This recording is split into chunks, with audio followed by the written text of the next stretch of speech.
नमस्कार, स्वागत है आपका आईजी टीवी पर। मैं हूं अजय सेतिया। अपना शुरू से ही मानना रहा है कि हाई कोर्ट को स्पीकर के मामले में दखल देने का अधिकार नहीं है। तब तक तो बिल्कुल नहीं है जब तक स्पीकर अपना फैसला नहीं सुना देता। यह अपन इसलिए कह रहे हैं क्योंकि खुद सुप्रीम कोर्ट अपने कई फैसलों में यह कह चुका है। स्पीकर के किसी विधायक को अयोग्य ठहराए जाने के किसी भी फैसले को सुप्रीम कोर्ट ने आज तक पलटा भी नहीं है। हां, कर्नाटक के मामले में फैसले में थोड़ा संशोधन जरूर किया गया था। तब विधानसभा के स्पीकर ने कांग्रेस और जनता दल के 17 विधायकों की सदस्यता खत्म करते हुए यह भी कह दिया था कि इन 17 विधायकों को मौजूदा विधानसभा के चुनाव में चुनाव लड़ने का अधिकार नहीं है।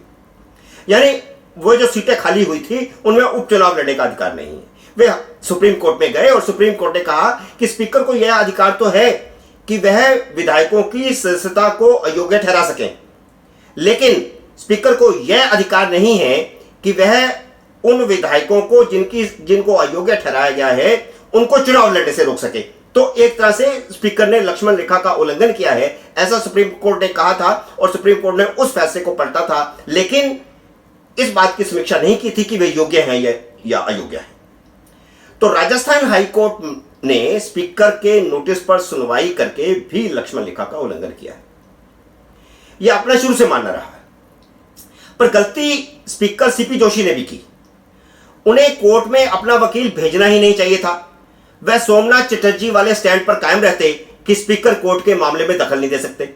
और इसी तरह जो सुप्रीम कोर्ट की बात पहले के फैसले थे जिनमें कहा गया था कि जब सुनवाई कर रहा है स्पीकर तो इस बीच में कोर्ट को कोई दखल देने का अधिकार नहीं है, तो उसी को मानते हुए स्पीकर हाईकोर्ट में ना अपना वकील भेजते, ना हाईकोर्ट क्या कह रहा है उसको सुनते, अपने कानों में पट्टी बांध के अपनी कार्रवाई शुरू कर देते।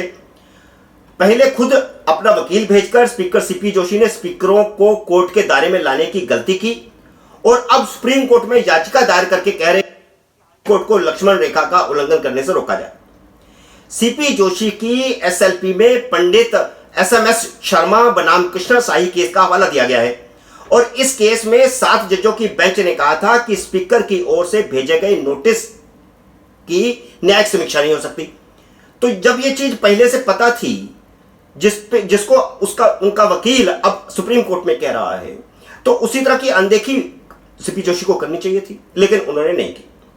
भारतीय संविधान की 10वीं अनुसूची के अनुसार स्पीकर के फैसले के बाद भी अदालतों को हस्तक्षेप करने के सीमित अधिकार हैं, सीमित आधार है। और अधिकार ये कि अगर स्पीकर ने प्राकृतिक न्याय के सिद्धांतों का उल्लंघन किया हो, जैसे नोटिस नहीं दिया और नोटिस सही समय तक पहुंचा नहीं, फैसला सुना दिया, तो उस मामले में कोर्ट सुनवाई कर सकता है। लेकिन मैंने जैसा पहला बताया, आज तक इतिहास में सुप्रीम कोर्ट ने किसी भी स्पीकर के योग्य या अयोग्य ठहराए जाने के फैसले को नहीं पलटा। स्पीकर को इस मामले को अनदेखा करके अपनी प्रक्रिया जारी रखनी चाहिए थी। अपना वकील भी कोर्ट में नहीं भेजना चाहिए था। अशोक गहलोत अपने आप निपटते। जोशी ने गलत नजीर पेश कर दी और अब शिकायत लेकर के सुप्रीम कोर्ट पहुंच गए हैं। लेकिन यह इतना आसान भी नहीं है जितना दिखता है। सीपी जोशी 2013 में मुख्यमंत्री बनते बनते रह गए थे। चुनाव उनकी रहनुमाई में लड़े गए थे। वह उस समय प्रदेश कांग्रेस के अध्यक्ष थे और वह खुद एक वोट से चुनाव हार गए थे। तब अशोक गहलोत हाईकमान से अपने नजदीकी संबंधों का फायदा उठा करके मुख्यमंत्री बन गए थे। इस बार वह विधायक बने। सीपी जोशी इस बार चुनाव लड़के विधायक बने थे। वह मुख्यमंत्री पद के दावेदार हो सकते थे, लेकिन इस समय प्रदेश अध्यक्ष सचिन पायलट थे और यह लड़ाई सचिन पायलट बनाम अशोक गहलोत इतनी ज्यादा बन गई कि जोशी अपना दावा ही नहीं ठोक सके। और अशोक गहलोत ने सचिन पायलट पर विजय पाने के बाद बड़ी चालाकी से, बड़ी होशियारी से सीपी जोशी को स्पीकर बनवा करके किनारे फेंक दिया। सीपी जोशी के पास अब यह मौका है जब वह गहलोत बनाम पायलट की ताजा लड़ाई में दोनों को खारिज करके अपने नाम पर सहमति बनवा सकते हैं। तो क्या सचिन पायलट उनके नाम पर मान जाएंगे? क्या इसी रणनीति के तहत जोशी ने उनकी बर्खास्तगी का रास्ता साफ करने की बजाय पायलट को लंबा समय दिया है?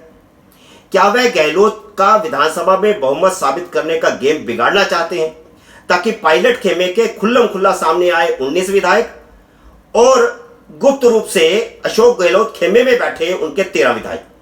कहा यह जा रहा है कि सचिन पायलट खेमे के असल में 32 विधायक हैं, जो 19 तो बाहर आ गए हैं लेकिन 13 अभी भी अशोक गहलोत के खेमे में बैठे हैं। और अशोक गहलोत जो है वो विधानसभा का सत्र बुला करके बहुमत साबित करना चाहते हैं इन 19 विधायकों को बर्खास्त करवा करके। यह अशोक गहलोत की रणनीति थी। तो अब अगर 32 विधायक मिल जाते हैं और उनकी बर्खास्तगी नहीं होती है, सुप्रीम कोर्ट में, हाई कोर्ट में लंबा केस चल जाता है, तो इस दौरान अगर अशोक गहलोत बहुमत साबित करने की कोशिश करते हैं तो ये 32 विधायक अगर भाजपा के विधायकों के साथ मिल जाते हैं तो अशोक गहलोत आराम से हार जाएंगे, विधानसभा में वो बहुमत साबित नहीं कर सकते। तो क्या ऐसा हो जाने के बाद सचिन पायलट हाईकमान के सामने जोशी को मुख्यमंत्री बनाने का फार्मूला पेश कर सकते हैं? अपना शक इसलिए भी है क्योंकि स्पीकर की तरफ से अभिषेक मनु सिंघवी पेश हुए हैं, जो सचिन पायलट के करीबी माने जाते हैं। अभिषेक मनु सिंघवी राजस्थान के ही हैं और वे गहलोत के विरोधी हैं। क्या सचिन पायलट ने ही अभिषेक मनु सिंघवी को जोशी का वकील बनवाया है? क्योंकि अभिषेक मनु सिंघवी ने यह माना है कि जिस दिन वह हाईकोर्ट में पेश हुए स्पीकर की तरफ से, उस दिन सुबह उनकी सचिन पायलट से बातचीत हुई थी। और हम जानते हैं, इतिहास ऐसा है कि सदन में हारने के बाद भी कई बार दोबारा से सरकार बनती। इसका एक उदाहरण हमारे पास 1997 का है, जब सीताराम केसरी ने, जो कांग्रेस अध्यक्ष थे, उन्होंने देवगौड़ा सरकार से समर्थन वापस ले लिया था। सरकार गिर गई और उसके बाद उसी कांग्रेस ने जनता दल के इंद्र कुमार गुजराल को समर्थन देकर के दोबारा सरकार बना ली थी। राजनीति इतनी आसान भी नहीं होती जितनी दिखती है। देखते हैं आगे क्या होता है। यह अभी तो घटनाक्रम शुरू हुआ है, यह केस लंबा चल सकता है क्योंकि सुप्रीम कोर्ट में पहुंच गया है। हो सकता है एक दो दिनों के अंदर ही निर्णय हो जाए और इसी बीच क्या यह फार्मूला सामने आ सकता है, जैसा कि मैंने बताया, कि सीपी जोशी को मुख्यमंत्री बनाने की सहमति हो जाए। राजनीति क्या मोड़ लेती है, इस पर हम निगाह टिकाए हुए हैं।